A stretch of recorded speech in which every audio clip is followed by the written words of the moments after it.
Hey everybody, Drew here, and you're in my shop with another third generation Prius. And before we dive in, I just want to let you know there's a bunch of links in the description to other third generation Prius videos. Most importantly, the one I give you guys a bunch of tips for doing this job, the dreaded EGR cooler. I actually just published, it'll be the second link in that video, just published another video that gives you tips on how to, this is actually not new. This was in an ultrasonic cleaner for a half hour, and it looks like new. But anyways, what I want to talk to you guys about, some of the subscribers on here asked in the video on how to do this. They said there's one bolt that's just extremely difficult, and that particular bolt, it's a stud actually, and it goes through here, way underneath, and it goes into that hole right there.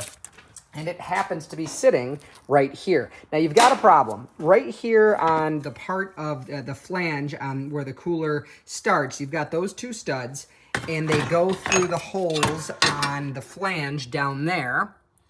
That is from the exhaust. So obviously to get those studs to clear those holes, you've got to pull it this way. But you've got a stud, and this is extremely frustrating. Toyota, they, like every other manufacturer, they build cars with assembly in mind, not necessarily repairing them. I mean, they have to make them repairable. They don't have to make them pleasant. Let's see. Actually, no, it's not on this. It's on the EGR assembly right here. Let's see. Like this. Right up here. So, right there. There it is. This big long hole here has another stud in it, which is right here. So you've got a stud going this way, a stud going this way, so you have to slide it off that way. You have no other choice. But you've also got a stud going this way and this way, so you have to slide it this way and you don't have a choice. This one is really easy to get off, so obviously I did that. This one, you are going to need very specifically an extra short extension and an E8. It's basically like a Torx bit.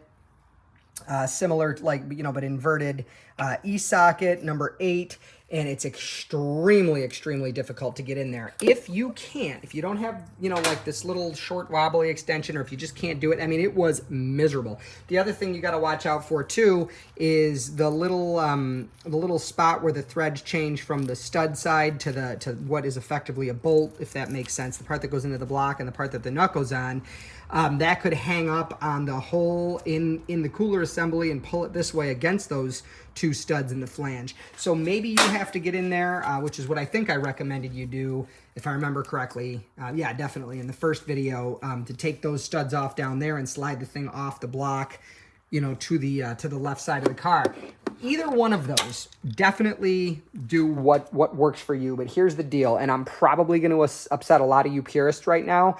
Listen, guys, Toyota makes these cars to be assembled. It's the same reason in a second-gen Prius, when you go to do the brake booster assembly, it's almost impossible to get out. Well, that's because it was stuck to the firewall, and then the engine was put up and the transmission was put up from the bottom. These cars are designed to be assembled. It's up to, a whole different set of engineers, and of course the technicians at Toyota, and of course you guys, us DIYers. I'm a professional, so to speak, but it's up to us to figure out how to fix these things. Here's the deal.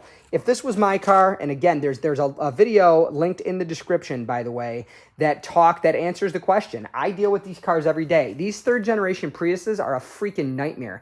They've got the head gasket problem. They've got the EGR problem. They go through wheel bearings twice as fast as a generation 2, but I love these cars, and I answer the question knowing all the things that can go wrong with them. Would I still personally own one? And spoiler alert, absolutely I would. I happen to have 4 children, 9 years and under, and a wife I love very much, and both of our primary vehicles are 6-passenger or more.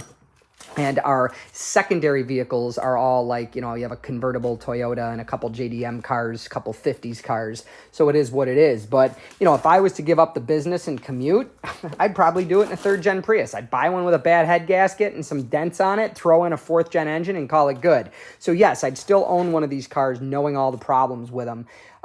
So back to what I was saying, please, you purists, don't hate me for this, but this is not going back in. It's over there. I'll put that away later. I have a space I keep extra nuts and bolts. That's gone.